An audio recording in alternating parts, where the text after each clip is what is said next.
The horizon wavered in the heat, a mirage of promises that never materialized. Dara Voss adjusted her scavenger's mask, feeling the familiar grit of sand against her cheeks despite the seal.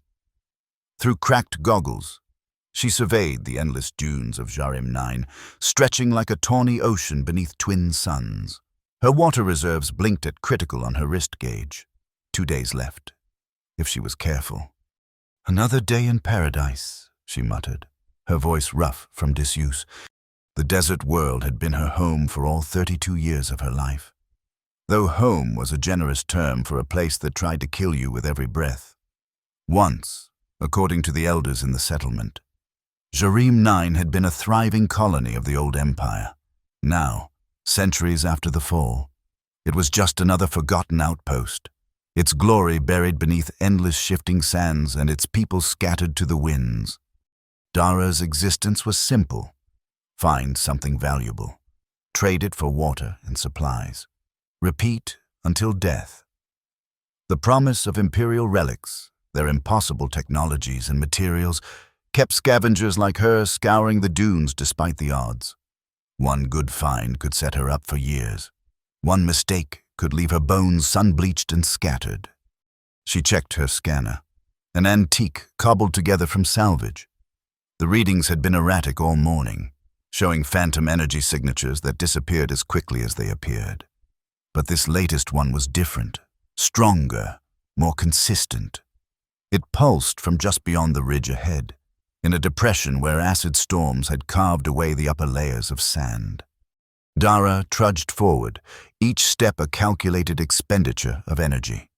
The air shimmered around her thermal suit, designed to reflect the worst of the twin suns' punishment. Her back hunched under the weight of her pack. Tools, emergency rations, a filtered water recycler, and the small but deadly pulse rifle that had saved her life more times than she cared to remember. As she crested the ridge, the wind shifted. The acid-tinged breeze carried a different scent. Metallic, almost electric. Dara froze.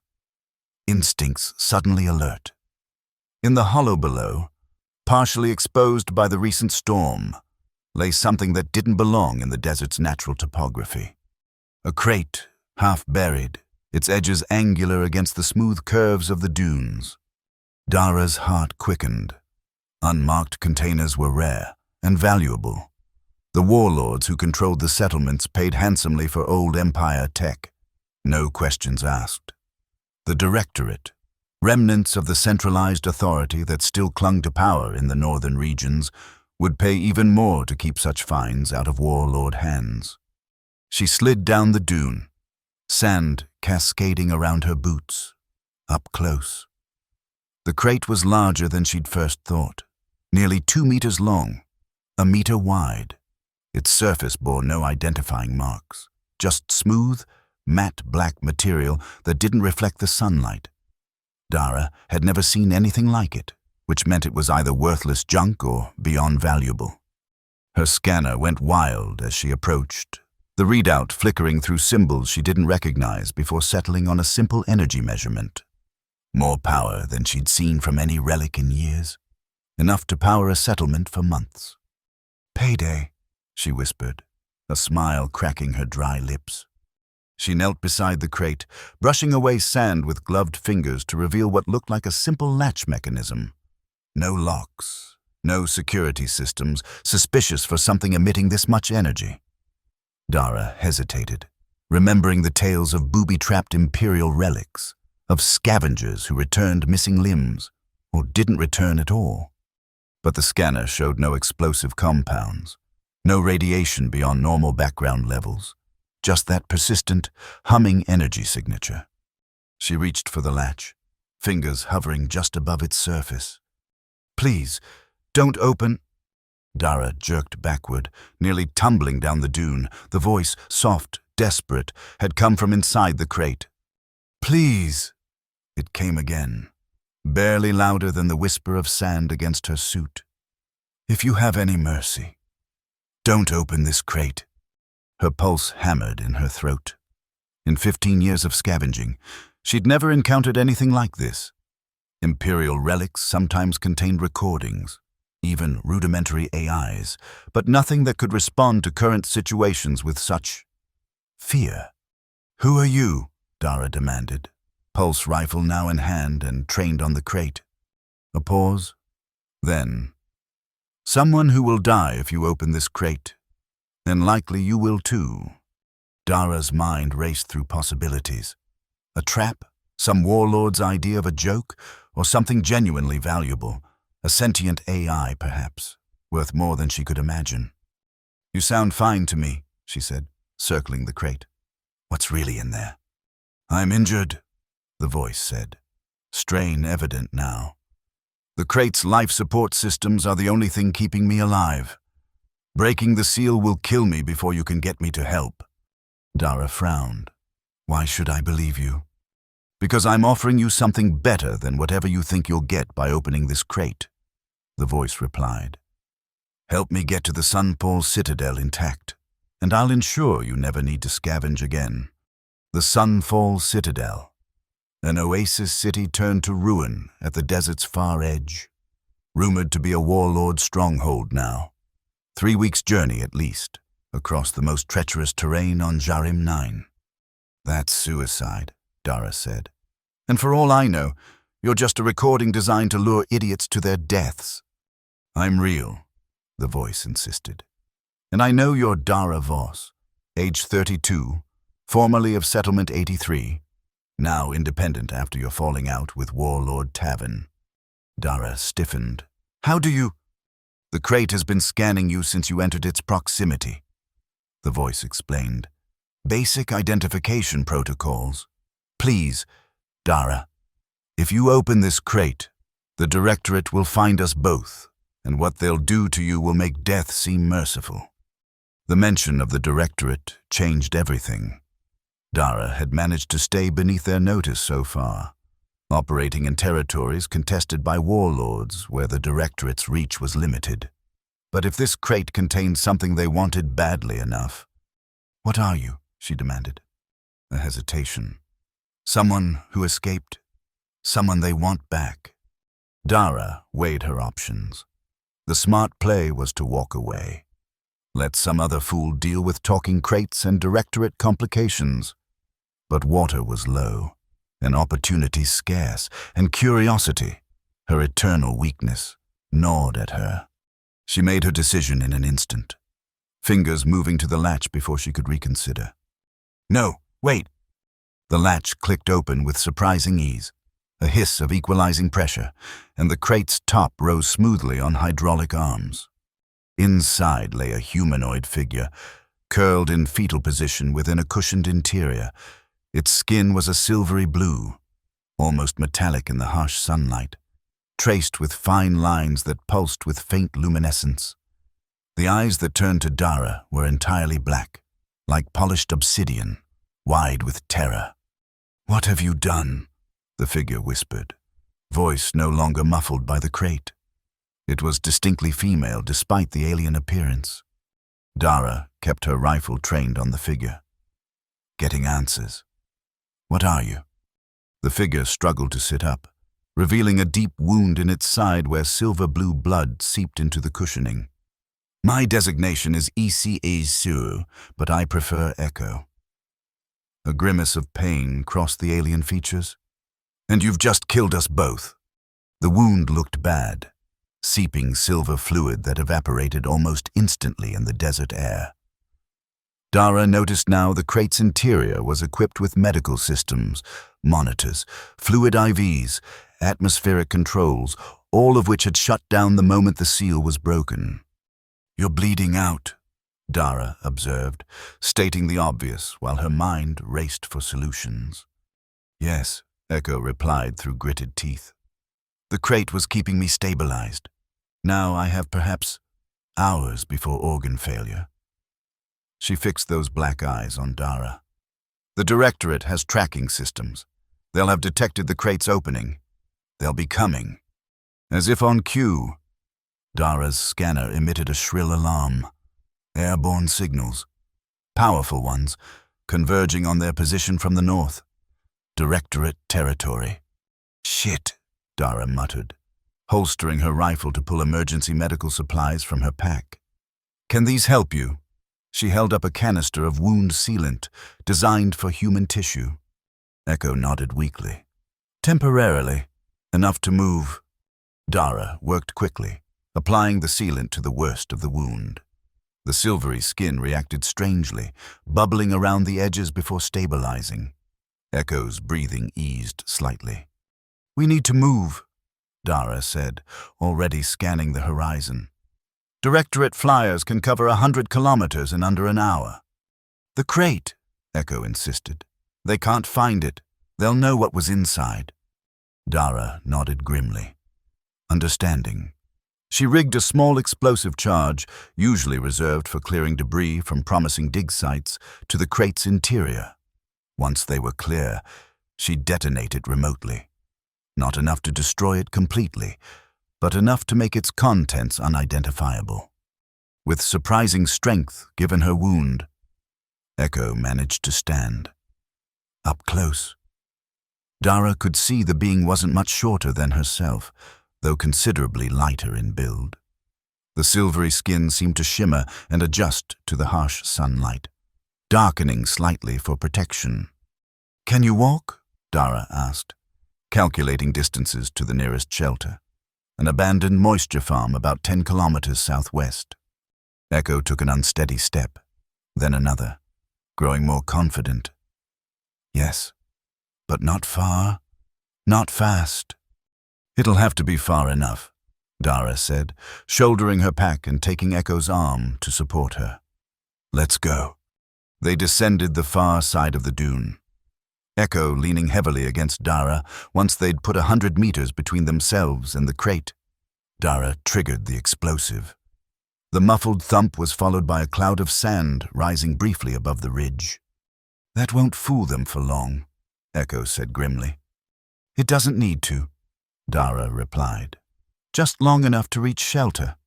They trudged through the afternoon heat, Echo growing weaker with each passing hour. The sealant held, but Dara could tell the internal damage was severe. Twice they had to take cover as Directorate scout drones buzzed overhead, their angular shadows racing across the dunes. By evening, with the red sun setting and the blue one following close behind, they reached the abandoned moisture farm. Its main structure was half buried in sand, but the subterranean levels remained accessible through a partially collapsed entrance. Dara helped Echo down into the relative cool of the underground facility. Emergency lumens cast a pale glow over rusted machinery and drifts of fine sand that had worked their way inside over the years. The air was stale but breathable. "Rest," Dara commanded, easing Echo onto a makeshift bed of thermal blankets. "I need to secure the perimeter."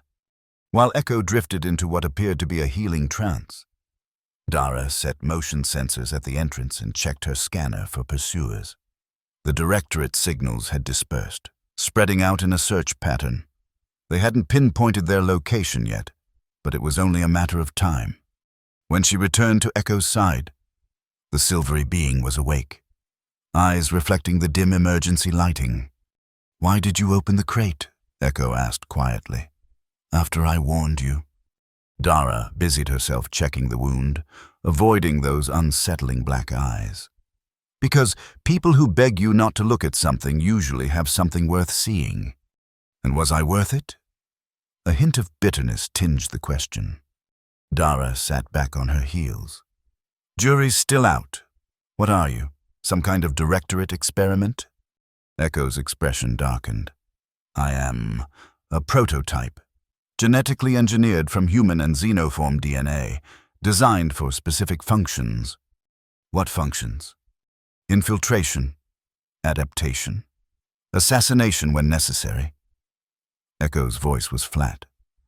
"I was to be the first of many, a new breed of agents who could survive in environments lethal to humans, change appearance to blend with native populations, access secure systems through direct neural interface." Dara whistled low. "No wonder they want you back." "They want me dissected," Echo corrected. "I proved unstable." developed too much autonomy, questioned orders. A shudder ran through the silvery form. They were going to reset me, wipe my neural patterns and start over. I escaped during transport. How'd you end up in a crate in the middle of nowhere? Stole a transport, crashed during an acid storm, used the crate's life support to survive until someone found me. Echo's black eyes fixed on Dara again. I hoped it would be someone who would listen before opening. Dara had the grace to look uncomfortable. Yeah, well, scavenger's instinct. She checked her scanner again.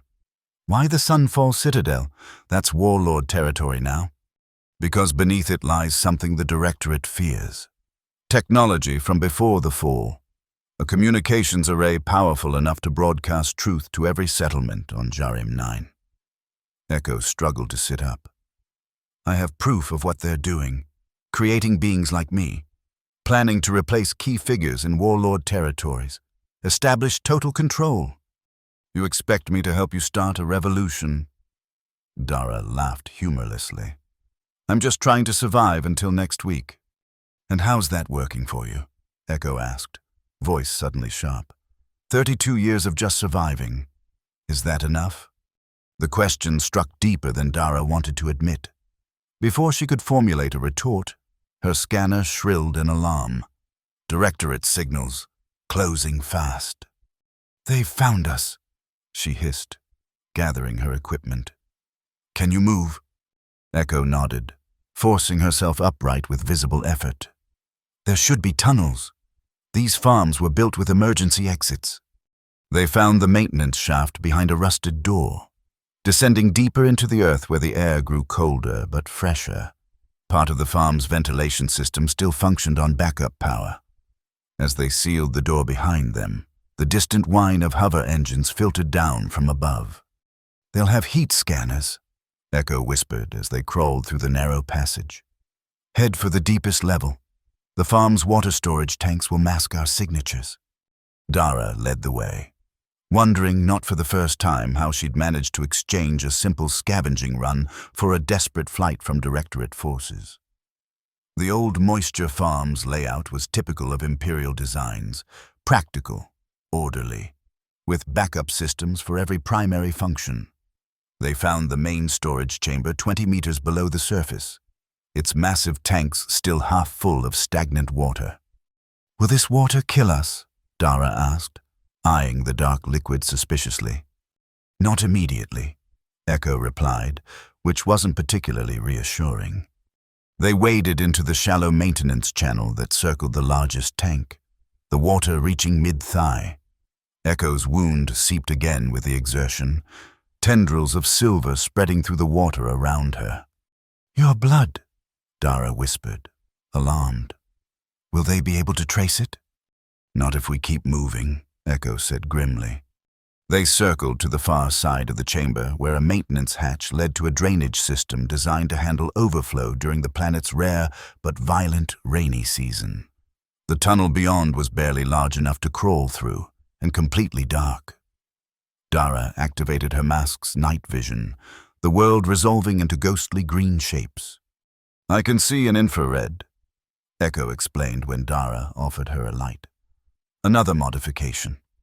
They crawled for what felt like hours, the drainage tunnel gradually widening as it joined larger systems. Twice they had to wait in tense silence as the vibrations of Directorate search drones passed overhead. Finally, the tunnel ended in a grated outlet overlooking a steep ravine, a wadi carved by flash floods in the distant past. Night had fallen completely. The desert transformed under starlight. The temperature had plummeted, a blessing after the day's heat but dangerous in its own way. Hypothermia could kill as easily as a heat stroke on Jarim 9. We need shelter, Dara said, scanning the ravine. And I need to know exactly what I've gotten myself into.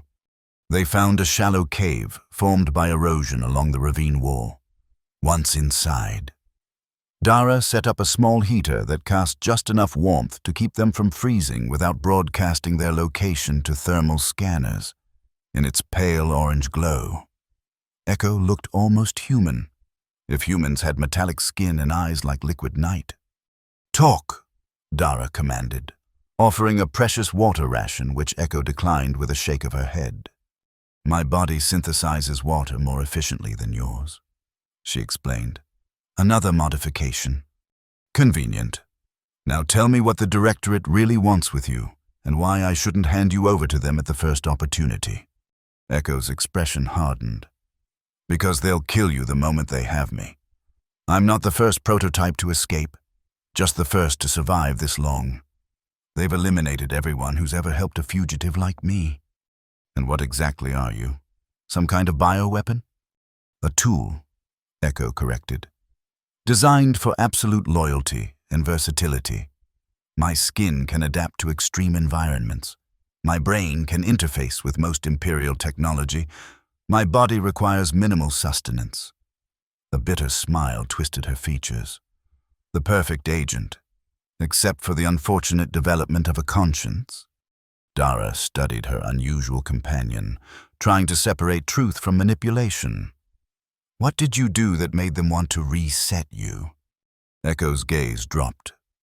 "I was assigned to infiltrate a warlord's inner circle, gain his trust, eventually replace him with a more Directorate-friendly duplicate." "Replace him? Kill him and take his place? My body can adapt, mimic, to a degree." Echo's form shimmered slightly, the silver tone of her skin warming to something closer to human coloring before reverting. "Not perfect yet. That's what the next generation was for." "So what went wrong?" "I discovered the warlord wasn't what the Directorate claimed. A brutal dictator oppressing his people. He was protecting them, creating a society outside Directorate control. His people had food, water, freedom." Echo's voice grew distant. "The Directorate lied to me. They lie about everything." Dara leaned back against the cave wall. "Processing. So instead of assassinating him, you went rogue." "I warned him," Echo corrected. "Told him everything. He helped me escape, gave me access to classified Directorate files proving their plans. And then," her voice caught, "they found him, made an example of him and his entire settlement, because of me." The grief in those alien eyes seemed genuine enough. Dara had seen her share of Directorate pacification operations from a distance, settlements reduced to ash, survivors relocated to labor camps in the north. She'd always kept her head down, telling herself it wasn't her problem. "These files," Dara said after a long silence. "That's what you want to broadcast from the Sunfall Citadel?" Echo nodded. "Proof of what they're doing. Proof that they plan to replace every independent leader on Jarim 9 with creatures like me. But without free will. Without conscience. Even if that's true, what do you expect people to do about it? The Directorate has the weapons, the technology, but not the numbers," Echo countered. "Not if all the settlements united against them. Not if people knew the truth." Dara laughed, the sound echoing harshly in the small cave. "You're assuming people want the truth. Most just want water, food, and to be left alone." "Don't you want more than just survival?" Echo asked, echoing her earlier question. Before Dara could answer, her scanner picked up movement outside, not Directorate signatures, but something large and alive. She motioned for silence, dousing the heater and drawing her pulse rifle. The mouth of the cave darkened as something massive moved past. Through her night vision, Dara made out the segmented body of a sand beast, one of the predators that roam the deeper desert, hunting by vibration and heat. Its armored exoskeleton scraped against stone as it prowled the ravine, mandibles clicking softly. Dara remained perfectly still, knowing the creature could detect the slightest movement. Beside her, Echo seemed to melt into the shadows, her body temperature dropping to match the surrounding stone. Another useful adaptation. The sand beast paused just outside their cave, its eyeless head swiveling as it sensed something. It began to move into the entrance, mandibles spread wide. The crack of a whip split the night, followed by a high-pitched whistle. The sand beast froze, then retreated, lumbering away down the ravine with surprising speed. Dara tensed, rifle aimed at the cave entrance. A moment later, a figure appeared there, human, wrapped in the distinctive layered robes of a sand beast tamer. A breath mask covered the lower face, but the eyes that studied them from beneath a weathered hood were sharp and assessing. "Well?" A man's voice came from behind the mask, accented with the rough vowels of the southern settlements. "Two wanderers in sand beast territory, either very brave or very foolish." Dara kept her rifle steady. "Or just desperate." The man made no move to enter the cave. Respecting the universal rule of the desert, a shelter, once claimed, was inviolate without invitation. "Desperation, I understand. But the company you keep?" His gaze fixed on Echo. "That's something new."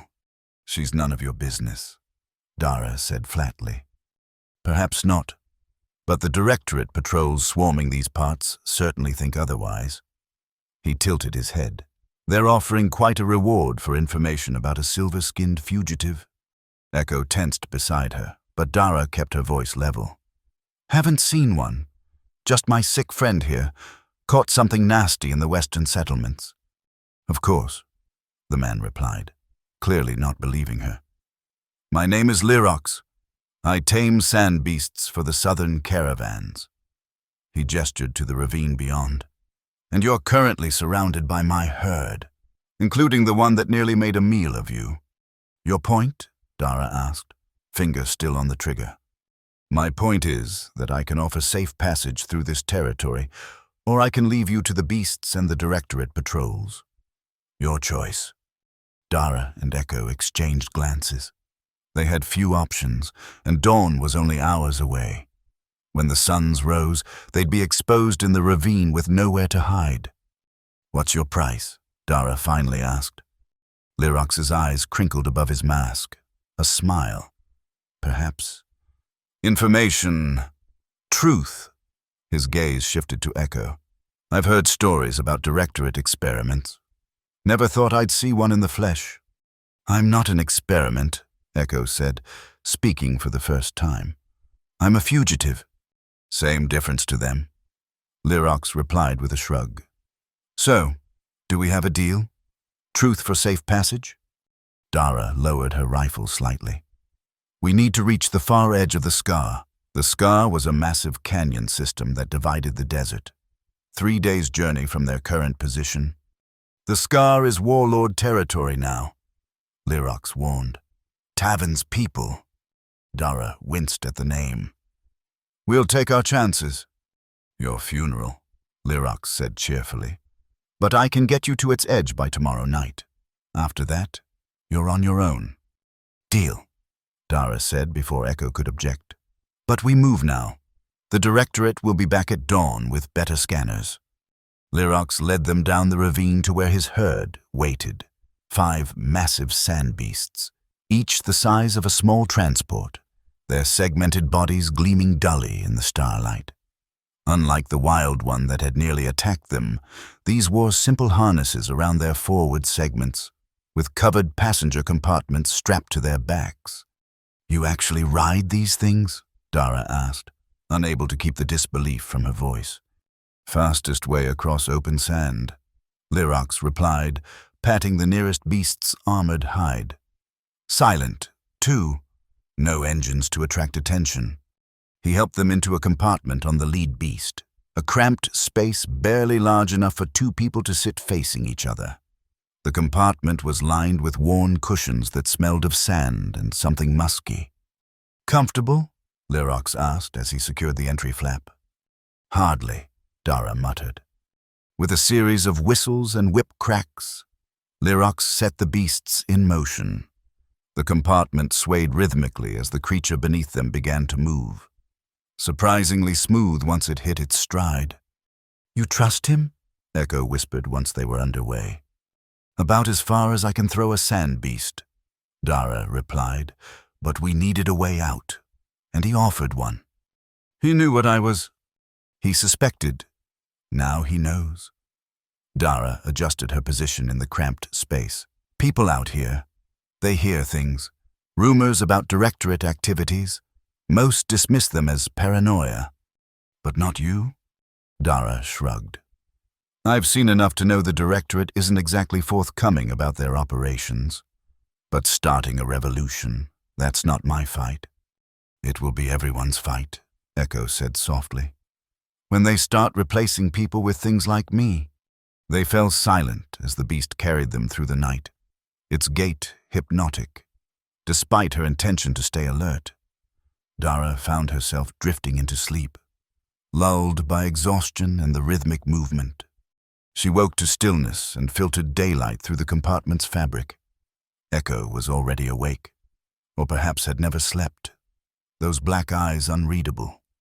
We've stopped, Dara observed, checking her scanner. No Directorate signals, but they were deep in the desert now, beyond the range of most patrols. The entry flap opened, revealing Leorox's masked face. Water and food, he announced, passing in a container of each. Quick stop! We keep moving in 10 minutes.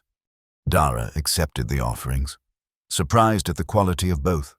The water was clean, not the recycled variety most travelers subsisted on, and the food was fresh flatbread with dried meat, luxuries in the desert. Your caravan business must be profitable, she commented as she shared the food with Echo. It has its moments. Leorox's eyes studied Echo as she ate sparingly. Your friend's wound needs treatment. Dara stiffened. What wound? The one seeping silver under her clothes. I can smell it. Another benefit of working with beasts. Their senses improve your own. He produced a small pouch from his robes. This will help. Cellular regenerative, expensive, but effective. He tossed it to Dara, who caught it reflexively. Why help us? Leorox's eyes hardened. Because I lost family to the Directorate's pacification programs. Because I've heard whispers about what they're creating in their northern facilities. His gaze fixed on Echo. Because if the rumors are true, we'll all need allies soon enough. Before Dara could respond, he secured the flap again, and moments later, the beast lurched into motion. The regenerative proved surprisingly effective on Echo's wound. Within hours, the seeping had stopped, and color returned to the silvery face, if it could be called color, the subtle variations in metallic tone that indicated health. They traveled through the day and into a second night, stopping only briefly for water and rest. Leorox kept largely to himself, tending his beasts and scanning the horizon with ancient but effective binoculars. By the second dawn, Dara's scanner picked up new signatures, not Directorate, but the scattered signals of warlord territory. We're approaching the Scar, Leorox announced when he brought their morning rations. I'll take you as far as the rim, but no further. Tavern's people patrol the crossing points, and I'm not welcome among them. Neither am I, Dara admitted. But we need to cross. Leorox considered this. There's an unmanned crossing at the narrowest point, a bridge from the old days. Dangerous, not well maintained, but if you're quick and quiet, you might make it. Might? Echo questioned. Better odds than facing Tavern's patrols, Leorox replied. Especially if he still holds a grudge against your friend here. Dara grimaced. Her falling out with Warlord Tavern had been spectacular. The kind that ended with firefights and promises of slow death if she ever returned to his territory. The bridge it is, she agreed. They reached the Scar by midday, the massive canyon opening suddenly before them like a wound in the earth. From rim to rim, it stretched nearly a kilometer, its walls descending hundreds of meters to a floor of jagged rock and the remnants of an ancient riverbed, long since dried up. In the distance, perhaps 5 kilometers along the rim, the skeletal structure of a bridge spanned the gap, a relic of Imperial engineering. That's your crossing, Leorox said, pointing. Not patrolled regularly, but they have sensors. You'll have maybe 10 minutes from the time you start across until someone comes to investigate. Dara studied the bridge through her scope. Looks like it's falling apart. It is, Lyrox confirmed cheerfully. Don't step on the rusty parts. They dismounted at a safe distance from the rim, out of sight of any patrols. Lyrox provided them with extra water and food, more generosity than Dara had expected. Why are you really helping us? She asked as they prepared to depart. Lyrox's eyes crinkled in that hidden smile. Let's just say I'm making an investment in the future. He nodded to Echo. If you succeed in whatever you're planning at Sunfall, remember those who helped you. If we succeed, Echo replied solemnly, everyone on Jarim 9 will benefit. Bold claim, Lyrox said, but there was no mockery in his voice. Good luck. You'll need it. They set off toward the bridge, keeping low and using the uneven terrain for cover. Dara's scanner picked up patrol signatures in the distance, but none heading their way.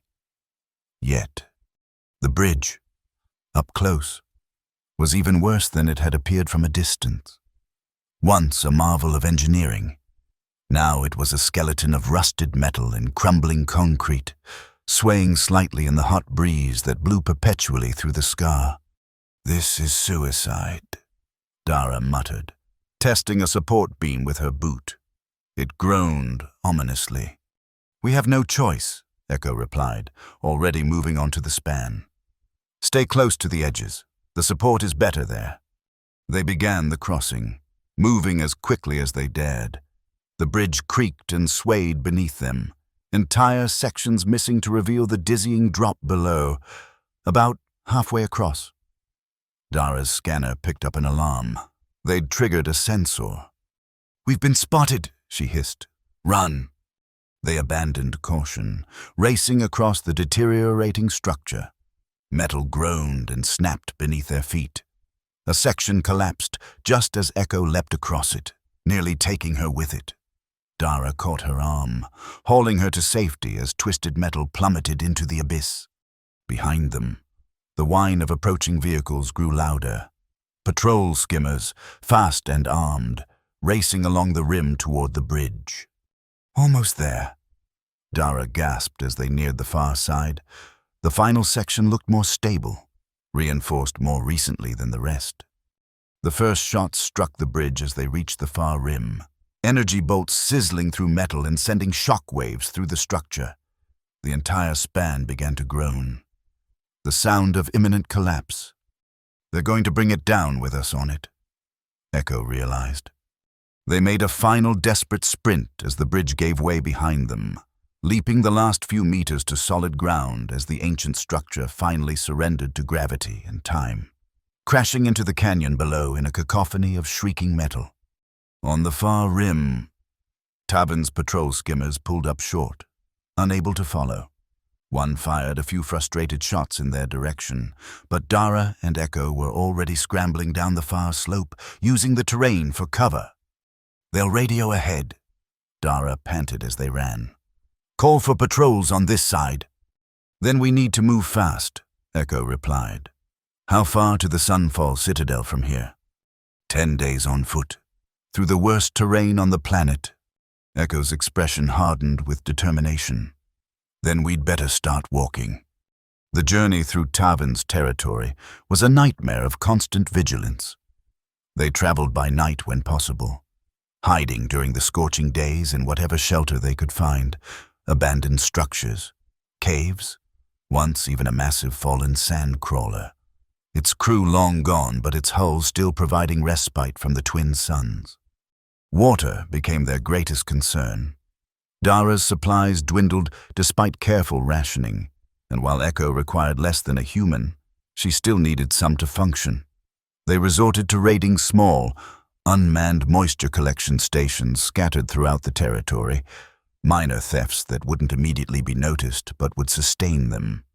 On the 5th day, disaster struck. A sudden acid storm caught them in the open, forcing them to take shelter in a ravine that offered minimal protection. The acid rain ate through Dara's outer gear, leaving burns across her shoulders and back. Echo fared better, her adaptive skin neutralizing much of the acid, but even she was weakened by the exposure. "We need real shelter," Echo insisted as she treated Dara's burns with the last of their medical supplies. "You need treatment." "There's an outpost," Dara admitted reluctantly. 2 days from here, old friends who might help, if they don't shoot me on sight." "Friends of yours or taverns?" "Neither. Independents. Smugglers who work for whoever pays best." Echo helped Dara to her feet. "Can you make it for 2 days?" "Do I have a choice?" Dara grimaced, testing her injured shoulder. "There's always a choice," Echo said softly. "You could leave me, make your way back to safer territory. The Directorate wants me, not you." The thought had crossed Dara's mind more than once during their journey.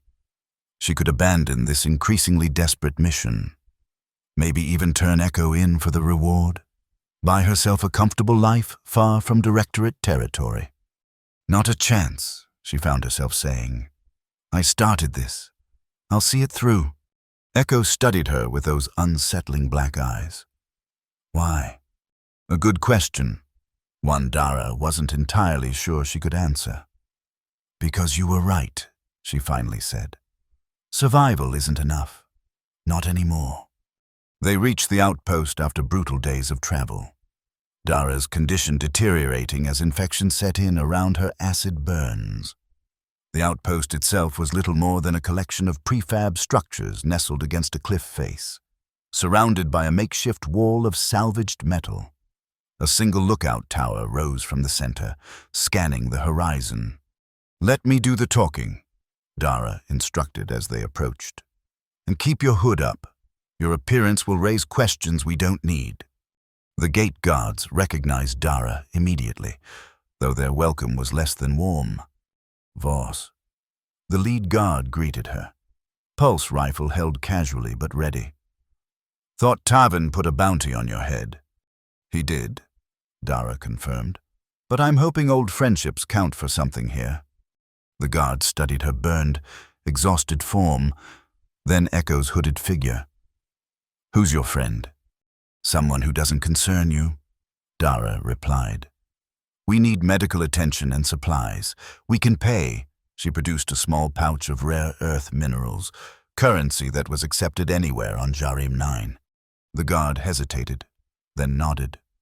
"Mira's in charge now. She'll decide if you're worth the risk." They were escorted through the outpost, drawing curious stares from the inhabitants, a mix of smugglers, outcasts, and those who preferred to live beyond the reach of warlords and Directorate alike. The central structure housed the outpost's leadership, and it was there they found Mira. Dara had known Mira years ago, a sharp-minded woman with ambition that exceeded her position as a mid-level smuggler. Now she sat behind a makeshift desk, clearly in command. Her once dark hair now streaked with gray, but her eyes as calculating as ever. "Dara Voss," Mira said, dismissing the guards with a gesture. "I heard you were dead." "Greatly exaggerated," Dara replied, struggling to remain standing as her injuries sapped her strength. Mira's gaze shifted to Echo. "And your silent companion?" Before Dara could answer, Echo lowered her hood, revealing her silvery skin and black eyes. Mira's hand moved instantly to the weapon at her hip. "What the hell is this?" she demanded. "Someone the Directorate wants badly enough to burn half the desert looking for," Dara explained quickly. "Someone with information that could change everything on Jarim 9. Mira's expression remained hard, but her hand moved away from her weapon. "You always did find the most interesting trouble." "Voss?" She studied Echo more carefully now. "One of their bio-projects, I assume? The rumors are true." "Then, all of them," Echo confirmed. "And worse than you know." Mira considered this, then pressed a button on her desk. "Get a medic in here and secure quarters for our guests." Her gaze returned to Dara. "You look like hell. We'll talk after you've been treated." The outpost's medical facilities were rudimentary but effective. Dara's burns were treated with regenerative patches similar to what Lyrox had provided for Echo, and antibiotics dealt with the infection. By evening, she felt human again, though weak from the ordeal. They were given a small but secure room with actual beds, luxury after days in the desert. Echo sat cross-legged on one, apparently deep in thought or some form of meditation, while Dara reviewed their situation. "We can't stay long," she said, breaking the silence. "The Directorate will have informants even here." Echo's eyes opened. "Agreed. But we need supplies and potentially transportation. The Sunfall Citadel is still 5 days away on foot." A knock at the door interrupted them. Mira entered without waiting for a response, closing the door firmly behind her. "You've caused quite a stir," she informed them, leaning against the wall. "Word of a Directorate fugitive travels fast, even out here." Dara tensed. "You planning to turn us in?" "If I was, you'd already be in custody." Mira's expression was unreadable. "I want to know what you're planning, and whether it's worth the risk of helping you." Echo met the woman's gaze steadily. "I'm carrying proof of Directorate atrocities and their plans for total control of Jareem 9. At the Sunfall Citadel, there's a communications array powerful enough to broadcast this proof to every settlement on the planet." "The Citadel is in ruins," Mira pointed out. "Has been for centuries. The surface structures, yes," Echo agreed. "But the subterranean levels remain intact, including the array. I have the access codes to reactivate it." Mira laughed shortly. "And you think one broadcast will change anything? People will dismiss it as propaganda. The warlords will continue their petty wars. The Directorate will deny everything." "Not when they see what I'm carrying," Echo said quietly. "Not when they understand what's coming for them." Dara watched the exchange with growing unease. "What exactly are you carrying, Echo?" The silvery being's expression grew troubled. "Data on the next generation of bioprojects. Creatures like me, but without free will, designed to infiltrate and replace key figures across the planet. And," she hesitated, "video evidence of the process, of the real people being studied, duplicated, and disposed of." Mira pushed away from the wall, suddenly intent. "You have proof of replacement operations?" Echo nodded. "The warlord who helped me escape recorded everything before the Directorate found him. Names, dates, targets, including yours." "Mira." The outpost leader went very still. "Mine. This outpost represents a strategic position and valuable trade routes," Echo explained. "The Directorate has plans for every independent power center on Jareem 9.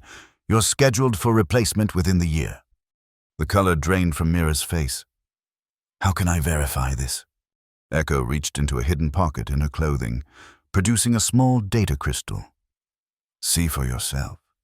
Mira took the crystal, studying it suspiciously. "This could be fabricated." "It could," Echo agreed. "But why would I bother? What would I gain by lying?" After a moment's hesitation, Mira pocketed the crystal.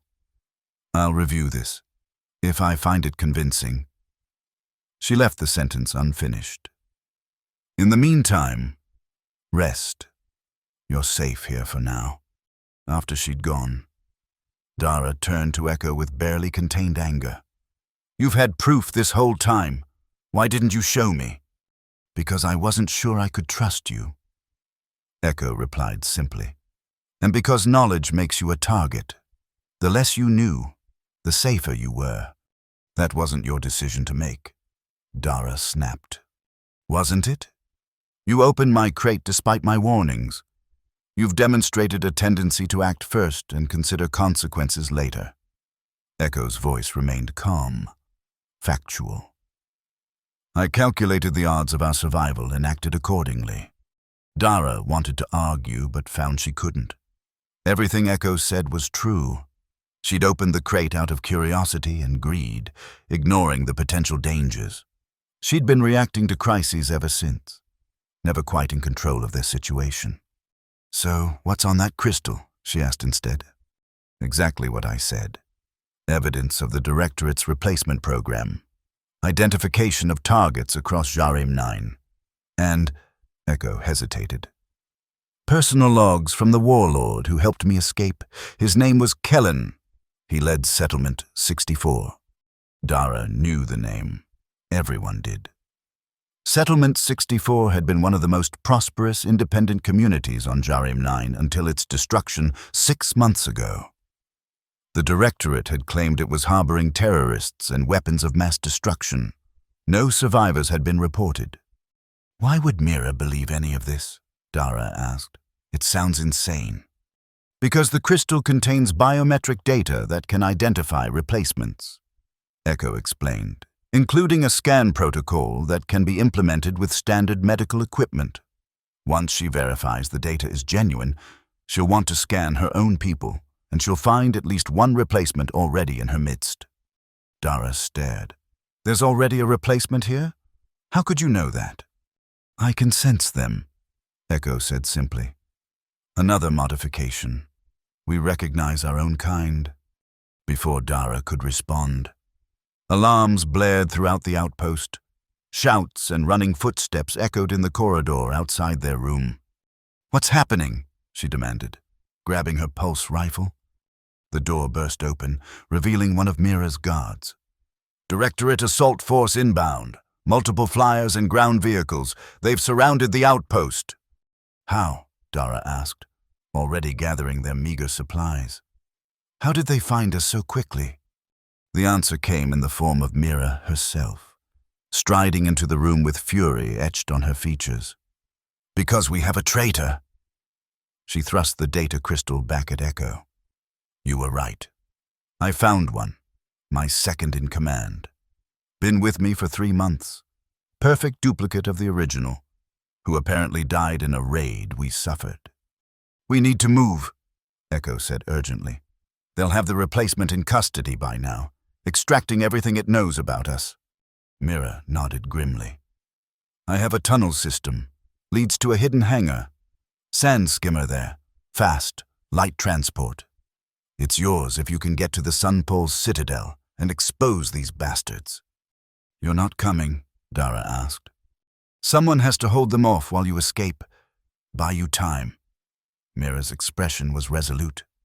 "My people deserve that much." She led them through the outpost's lower levels to a concealed tunnel entrance. The sounds of combat were already echoing from above, energy weapons and the deeper thump of explosives. Straight down this tunnel, 2 kilometers. Hangar is automated. Sand skimmer pre-programmed for sunfall. Just hit the activation sequence. Mira pressed a small device into Dara's hand. "And take this, the crystal data, uploaded to a secure transmitter. In case you don't make it all the way." "Mira," Dara began. "Save it." The outpost leader cut her off. "Just make them pay." She turned to Echo. "And you, if you're really different from what they designed you to be, prove it. Save my people. Save all of us." With that, she sealed the tunnel entrance behind them. The sounds of battle instantly muffled. "She's going to die up there," Dara said as they hurried down the dark passage. "Yes," Echo agreed quietly, "but her sacrifice might save countless others." The tunnel was narrow but well-maintained, clearly part of the smugglers' escape network. It took them nearly an hour to reach the hidden hangar, a natural cave expanded and reinforced, housing a sleek sand skimmer. The vehicle was smaller than standard models, built for speed rather than capacity, its hull designed to glide over the desert surface with minimal friction. "Do you know how to operate one of these?" Echo asked as they approached. "Basic principles," Dara replied, studying the controls. "Enough to get us to Sunfall, assuming we don't hit anything at top speed." The activation sequence Mira had given them worked perfectly. The hangar's camouflaged doors slid open, revealing the night desert beyond. The sand skimmer's engines hummed to life, remarkably quiet for such a powerful vehicle.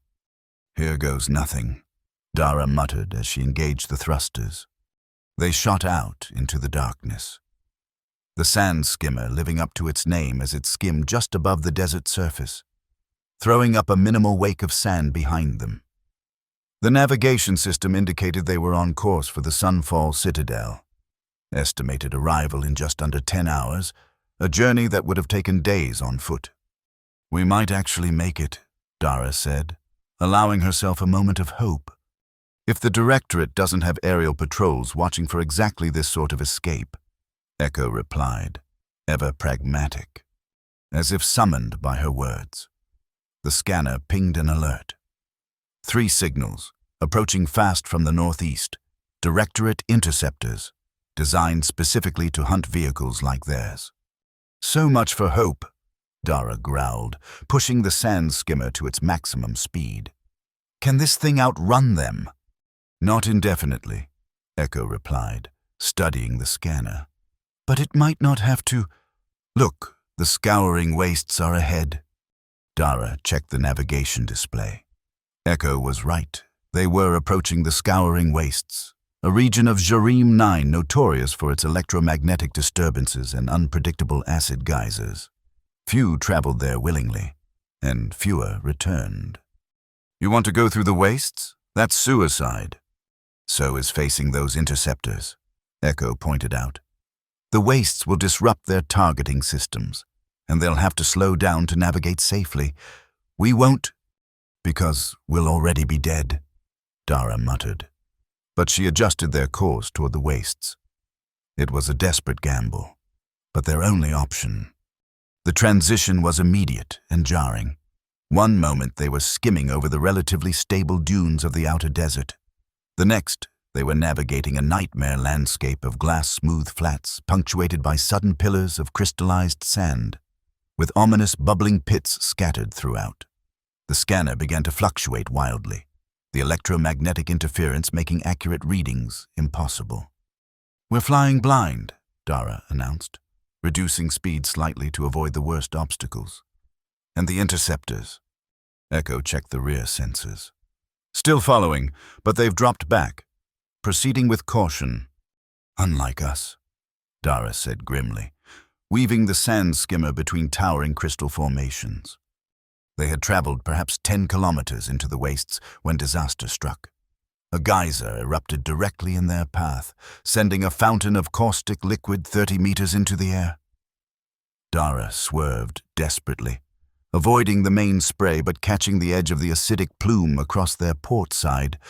Warning alarms shrilled as the acid began eating through the hull. "We're losing integrity," Echo reported, examining the damaged control systems. "Hull breach in approximately 3 minutes. Can we seal it?" "Not while moving. We need to land." Dara scanned the hellish landscape for anywhere remotely safe to stop. She spotted a relatively flat area beneath an overhang of fused glass. Not ideal, but offering some protection from both acid and pursuing interceptors. She brought the damaged sand skimmer to a halt beneath the overhang, its engines whining in protest. The moment they landed, Echo was out and examining the damage, her silvery hands moving with inhuman precision as she applied emergency sealant from the vehicle's repair kit. "This won't hold for long," she warned as she worked. "The acid is still active, eating through the sealant almost as quickly as I can apply it."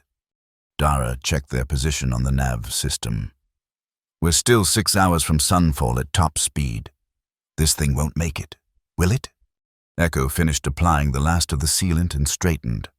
"No, we have perhaps an hour before complete hull failure." "And the interceptors?" "I don't detect them, but the interference makes it impossible to be certain." Dara considered their options. None of them good. "There's a marker on the nav system, an old research outpost at the edge of the wastes, about 40 minutes from here. Might have supplies, maybe even another vehicle. Or it might be completely destroyed," Echo pointed out. "These wastes don't preserve structures well." "Got a better idea?" Echo conceded the point with a slight nod. They climbed back into the damaged sand skimmer, its systems now showing multiple warnings. Dara plotted a course for the research outpost and engaged the engines, which sputtered alarmingly before catching.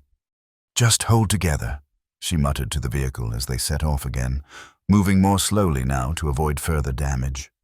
The wastes grew stranger as they proceeded, the landscape increasingly dominated by formations that defied natural explanation. Perfect spheres of glass, spiraling columns that seemed to unwind toward the sky, pools of liquid that flowed upward against gravity. The electromagnetic interference intensified, causing the sand skimmer's systems to flicker and reset randomly. "This place is wrong," Dara said after a particularly violent system surge temporarily killed their engines. "It's like reality itself is breaking down." The wastes were the site of experimental terraforming technology during the late Imperial era, Echo explained as the engines reluctantly restarted. The equipment malfunctioned catastrophically, altering the fundamental physical properties of the region. "You know an awful lot about Imperial history for a recent creation," Dara observed. "I was programmed with extensive historical data," Echo replied. "Knowledge of the past helps predict the future." They lapsed into tense silence as the sand skimmer struggled onward, its hull integrity dropping with each passing minute. Finally, just as the vehicle's systems began to fail completely, the research outpost appeared on the horizon, a cluster of low-domed structures nestled against a cliff face of twisted glass. "No energy signatures," Echo reported as they approached. "The facility appears abandoned." "Let's hope it still has something useful," Dara said, bringing the dying sand skimmer to a final stop outside the main structure. The research outpost had clearly been abandoned for decades, possibly centuries. The harsh environment of the wastes had preserved much of its exterior, but the interior showed signs of extensive damage, collapsed sections, equipment corroded beyond recognition, strange growths spreading across walls and floors. "Be careful," Echo warned as they entered. "The wastes affect organic matter in unpredictable ways." They searched the facility methodically, finding little of use until they reached what appeared to be a vehicle bay.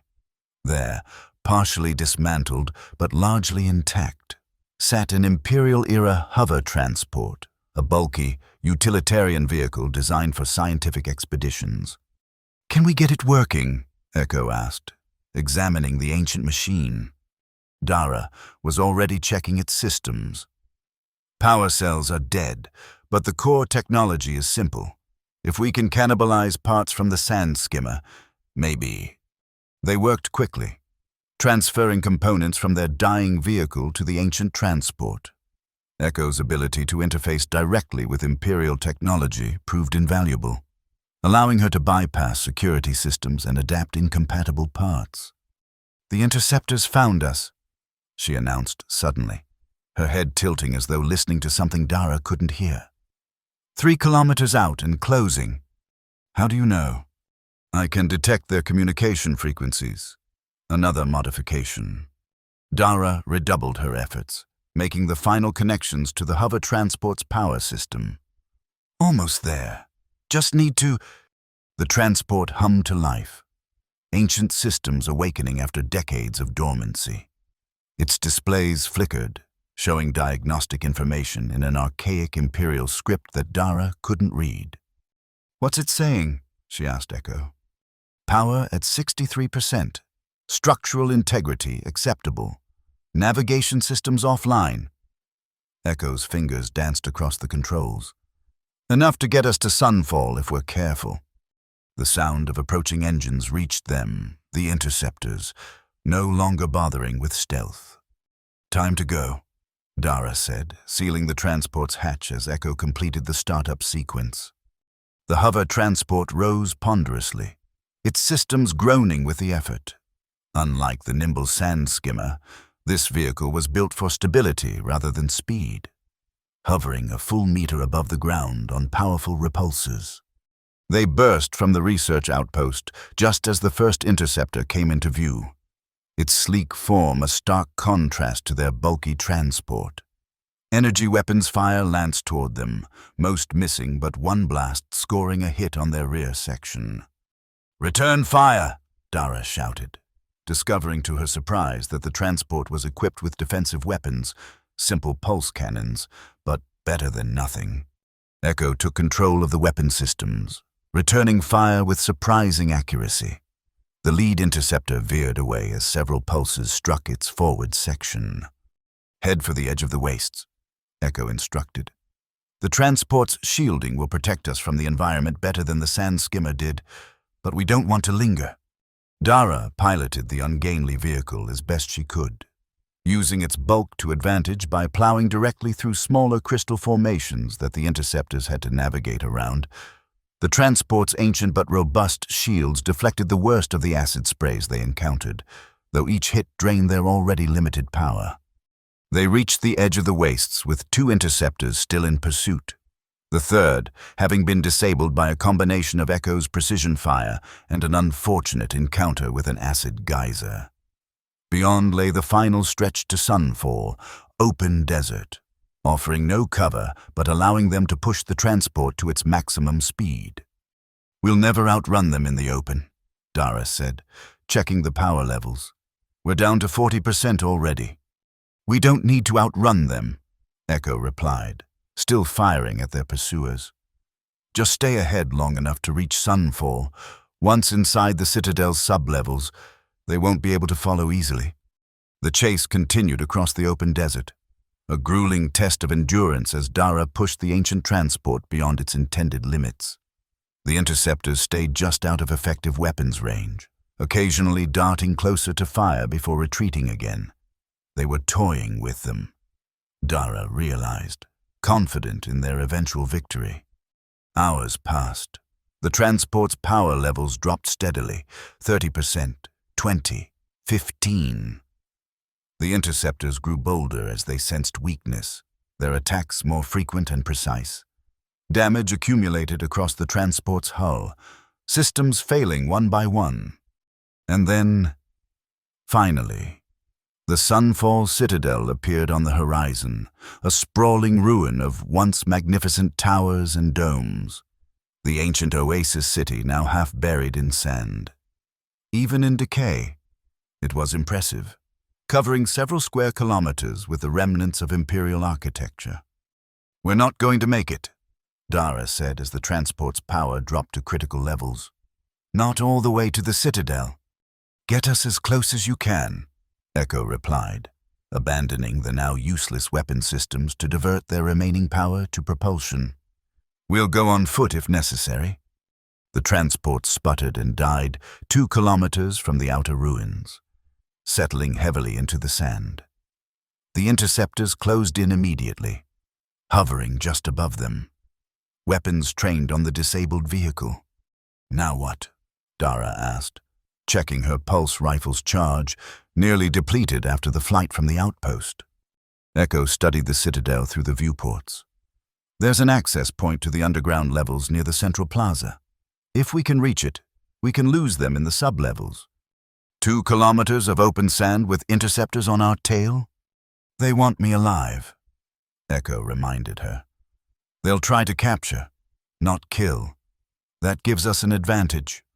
The transport's hatch was suddenly bathed in intense light as one of the interceptors descended directly above them, a boarding tube extending from its underside. "Time to go," Echo said, moving to the emergency escape hatch on the transport's underside. They dropped into the sand beneath the vehicle just as the interceptors breached the main hatch above. Staying low, they began crawling away from the disabled transport, using its bulk for cover until they reached a line of dunes that offered some concealment. Shouts and the whine of handheld scanners told them their absence had been discovered. Directorate agents in combat gear spread out from the transport, searching methodically. "Run," Echo said simply, and they broke cover, sprinting toward the ruins as fast as the soft sand would allow. The agents spotted them immediately. Orders were shouted, and the pursuit began, a dozen Directorate soldiers gaining rapidly on their exhausted quarry. Energy weapons fire kicked up sand around them, deliberately missing but serving as warning shots. They reached the outer ruins, gasping for breath, ducking into the shelter of a half-collapsed building as weapons fire intensified. The ancient structure's walls, built to withstand centuries, absorb the energy blasts with minimal damage. "This way," Echo urged, leading them deeper into the ruins. She moved with confidence, as though following a map only she could see. The citadel was a maze of fallen columns, fractured domes, and sand-filled plazas. Once it had been the jewel of Jarim 9, an oasis city where water flowed freely and gardens bloomed in the desert. Now it was a graveyard of imperial ambition, its glory reduced to fragments. Their pursuers spread out, trying to surround them, but the complex layout of the ruins worked in Dara and Echo's favor. They dodged from shadow to shadow, working their way toward what had once been the central plaza, now a depression filled with the remains of ornate fountains and statuary. "There," Echo pointed to a structure at the plaza's center, a circular platform that might once have been the base of a monument. "The access point is beneath it." They darted across the open space, exposed and vulnerable. Weapons fire erupted from multiple directions, no longer warning shots, but attempts to disable. A blast caught Dara in the leg, sending her sprawling onto the ancient stones. Echo turned back, hauling her to her feet with surprising strength. "Almost there." They reached the circular platform, and Echo pressed her hand against a seemingly random point on its surface. Ancient mechanisms groaned to life, and a section of the platform slid aside, revealing a staircase descending into darkness. "Inside," Echo urged, helping Dara through the opening as Directorate agents closed in from all sides. They stumbled down the stairs as the access point sealed behind them, plunging them into momentary darkness before emergency lighting activated, dim blue strips along the walls, responding to their presence. "They'll find a way in," Dara said, examining her injured leg. The energy blast had burned through her suit and into the muscle beneath. Painful but not debilitating. "Yes, but they don't know the way like I do," Echo replied, producing a small medical patch from her pocket, the last of what Lyrox had given them. She applied it to Dara's wound, bringing immediate relief. "How do you know this place so well?" Dara asked as they continued deeper into the sub-levels, following Echo's confident lead through a labyrinth of corridors and chambers. "The information was part of my programming," Echo explained. "The Directorate knows about the communications array beneath Sunfall, but they've never been able to activate it. The security systems target their specific biological signatures. But not yours. I was designed to interface with Imperial technology. My genetic structure doesn't register as either human or Directorate." They descended through multiple levels, each progressively better preserved than the last. The architecture grew more intricate, the technology more evident, control panels still softly glowing, air circulation systems still functioning after centuries. The citadel was built around a geothermal power source, Echo explained as they passed through a massive chamber filled with humming machinery. "Self-sustaining, designed to last millennia." "Why would the Empire build something like this?" Dara asked, awed despite their situation. "Insurance," Echo replied simply. "A way to maintain control even if central authority collapsed." The citadel was meant to be a nexus of communication, allowing scattered Imperial outposts to coordinate in case of catastrophe. Like the Fall. Exactly. But the Fall happened too quickly. Too completely. The citadel was abandoned before its systems could be fully activated. They had reached the lowest level now, emerging into a vast circular chamber dominated by a central column that rose from floor to ceiling. The column was transparent, filled with swirling energy that cast shifting patterns of light across the chamber. Around its base sat control stations arranged in concentric circles, their displays active but idle. "The array core," Echo announced, approaching the nearest control station. "From here, we can broadcast to every functional receiver on Jarim 9 simultaneously. Assuming the Directorate doesn't find us first," Dara reminded her, taking up position near the chamber's entrance with her rifle ready. Echo's fingers danced across the control interfaces, the stations responding to her touch with increasing activity. The energy within the central column began to pulse more rapidly, its color shifting from blue to violet. "How long will this take?" Dara asked. Hearing distant sounds of pursuit, the Directorate agents had found their way into the sub-levels. "The system needs to calibrate," Echo replied, moving from station to station. "It was designed to transmit specific Imperial protocols. I need to override those parameters." Minutes passed, the sounds of pursuit growing closer. Dara positioned herself behind a console that offered some cover, her rifle trained on the chamber entrance. "Almost ready," Echo announced as the central column's energy now pulsed with blinding intensity. "Once activated, the broadcast will begin immediately. Every active screen, every communications device on the planet will receive the transmission." "And then?" Dara asked. Echo paused in her work. "And then people will know the truth.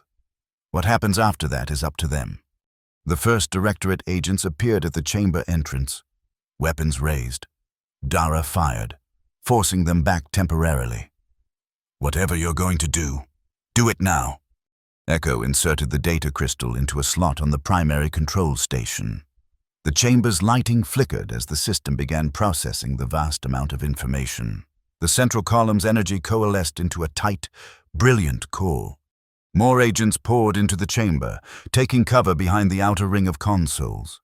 Energy blasts crisscrossed the space, forcing Dara to duck lower behind her meager shelter.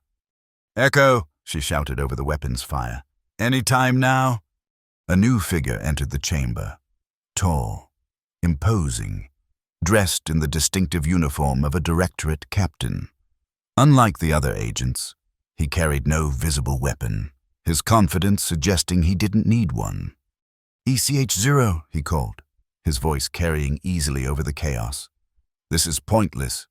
You've led us on quite a chase, but it ends here." Echo didn't respond, continuing her work at the control station. "Captain Reyes," Dara realized aloud, recognizing the infamous Directorate enforcer from descriptions she'd heard. The man responsible for countless pacification operations, including, she now understood, the destruction of Settlement 64. Reyes smiled coldly at the recognition. "Stand down, scavenger. This doesn't concern you. Hand over the fugitive, and you might yet live." "Go to hell," Dara replied, firing several blasts in his direction. Reyes didn't flinch as the energy dissipated harmlessly against an invisible shield surrounding him. "Personal defense field," he explained casually. "One of many technologies the Directorate reserves for its own use." He stepped further into the chamber, his gaze fixed on Echo. "ECH-0, I'm impressed. You've come further than any previous prototype, but this rebellion ends now." Echo finally looked up from the controls, her black eyes meeting Reyes's cold stare. "No, Captain, this is where it begins." She pressed a final sequence into the console. The central column erupted with light, a beam of energy shooting upward through the ceiling and beyond, penetrating the layers of rock and ruins above to reach the surface. Across Jorim 9, in every settlement, outpost, and Directorate facility, communication systems activated simultaneously.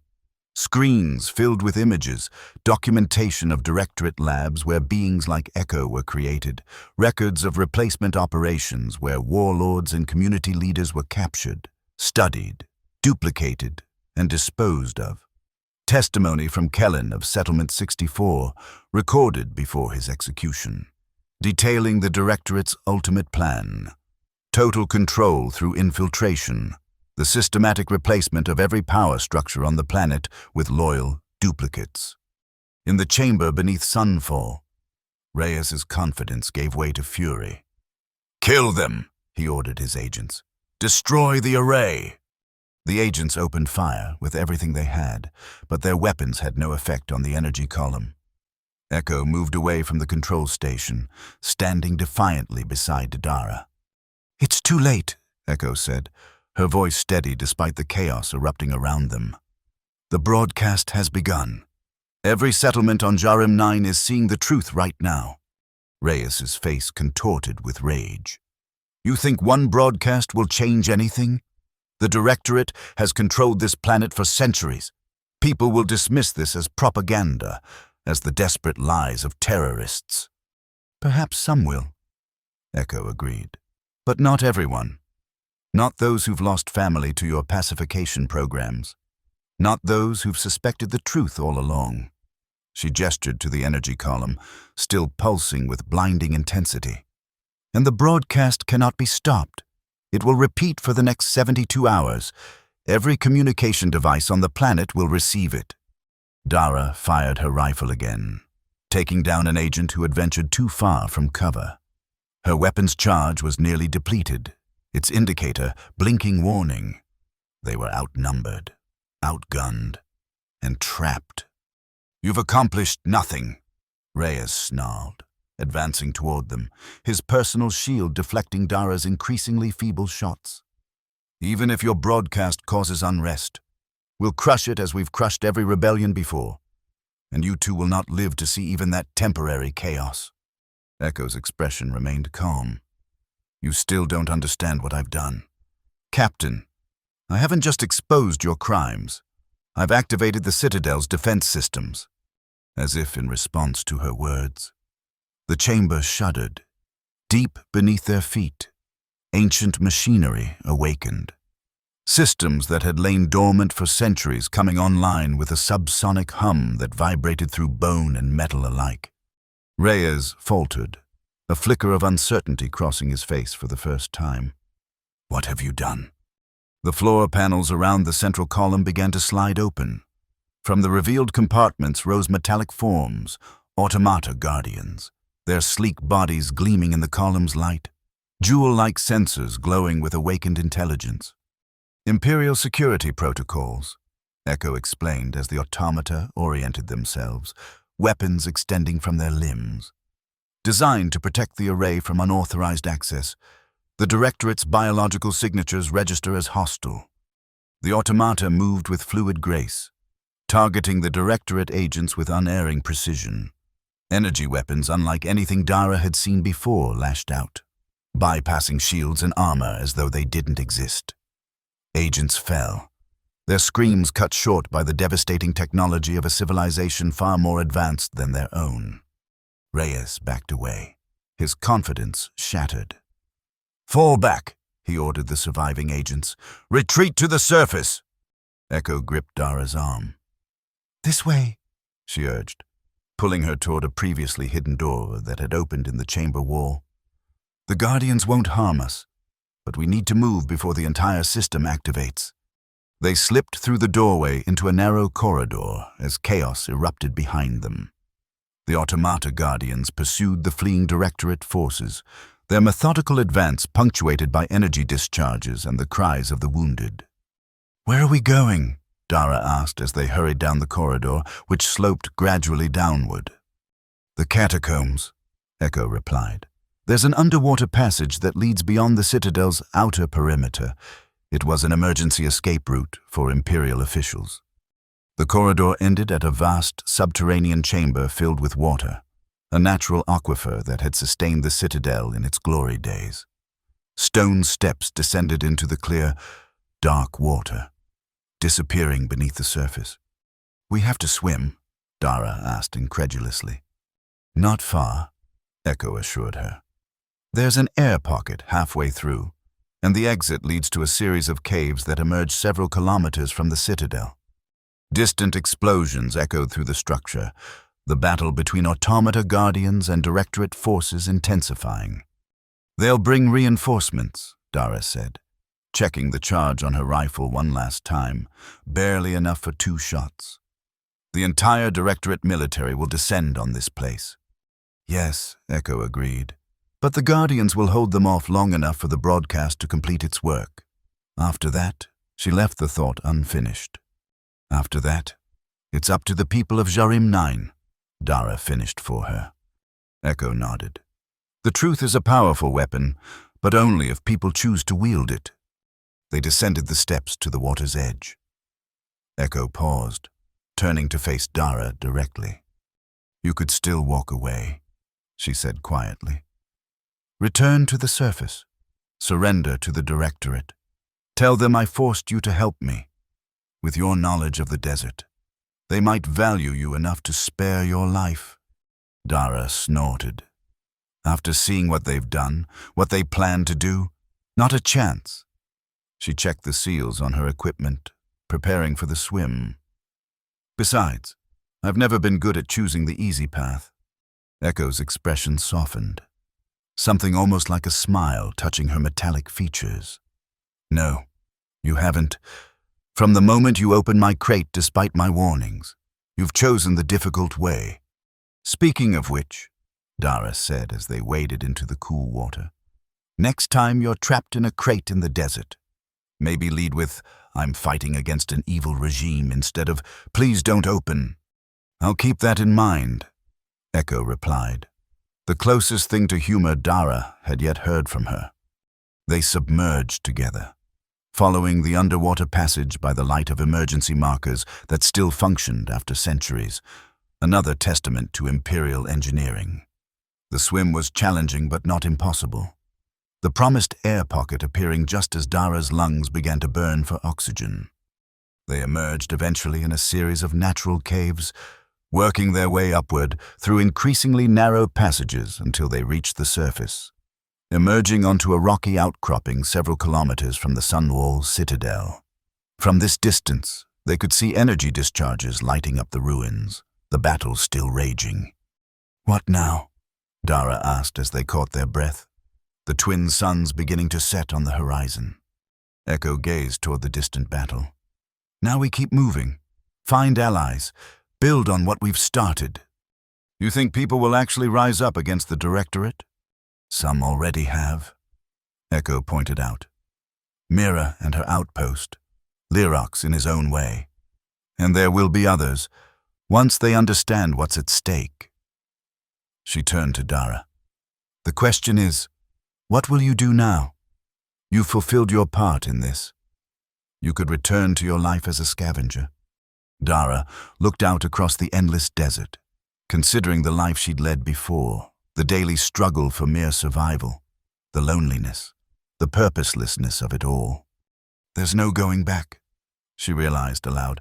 Not after what I've seen. Not after what we've done.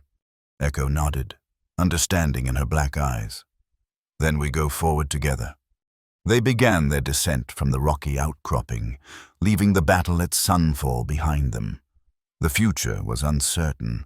The Directorate would not fall easily, and the warlords might well see the power vacuum as an opportunity to expand their own control rather than unite against a common enemy. But for the first time in her life, Dara Voss was fighting for something beyond mere survival.